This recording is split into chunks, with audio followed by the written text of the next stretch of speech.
না জেনে কুকুরের মাংস খেয়ে ফেললে গুনাহ হবে কিনা? না জেনে যদি কোনো হারাম গোশত আমরা খেয়ে ফেলি বা কোনো হারাম খাবার খেয়ে ফেলি, না জেনে খেয়ে ফেলেছি, তো আল্লাহ তাআলা মাফ করবেন। কারণ না জেনে ভুলে যদি বান্দা কোনো কিছু করে ফেলে, আল্লাহ তাআলা সেটার জন্য পাকড়াও করেন না। নবী করিম সাল্লাল্লাহু আলাইহি ওয়াসাল্লাম হাদিসও আছে, কোরআন কারীমে আল্লাহ রাব্বুল আলামিন আমাদেরকে দোয়া শিক্ষা দিয়েছেন, রব্বানা লা তুআখিরনা ইন নাসিনা।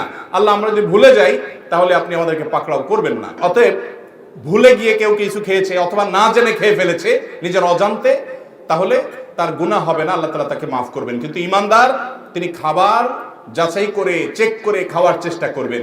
সম্প্রতি এই যে কুকুরের গোশত নিয়ে যে তুলকালাম হলো, কুকুর না খাসি, এটা কি সত্য না ভুয়া, এটা কি আপনার আসলেই কুকুর ছিল নাকি খাসির কুকুর বানানো হয়েছে, অনেক কথা হচ্ছে। কিন্তু আমরা যেভাবে নাক সিটকাচ্ছি, আমার খুব ভালো লাগছে যে বাংলাদেশের মানুষ হারামকে এই পরিমাণ ঘৃণা করে। আলহামদুলিল্লাহ, কুকুরের গোশতের প্রতি আমাদের এত বেশি ঘৃণা, এটা হারামের প্রতি ঘৃণার প্রমাণ কিনা? কিন্তু সেই মানুষগুলোই আমরা আবার সুদ ঘুষের মাধ্যমে উপার্জন করি, কিন্তু গরুর গোশত কিনে খাই। কি বলেন? কুকুরের গোশত খাওয়ার কারণে যেরকম ঘৃণা আপনার হচ্ছে, মাশাআল্লাহ, ঈমানি গায়রত আপনার মধ্যে আসছে, সুদ ঘুষ, অন্যের সম্পদ আত্মসাৎ করা, তিন চুরি গম চুরি 2 নম্বর পথে উপার্জন করার ক্ষেত্রে এরকম ঘৃণা আসা উচিত।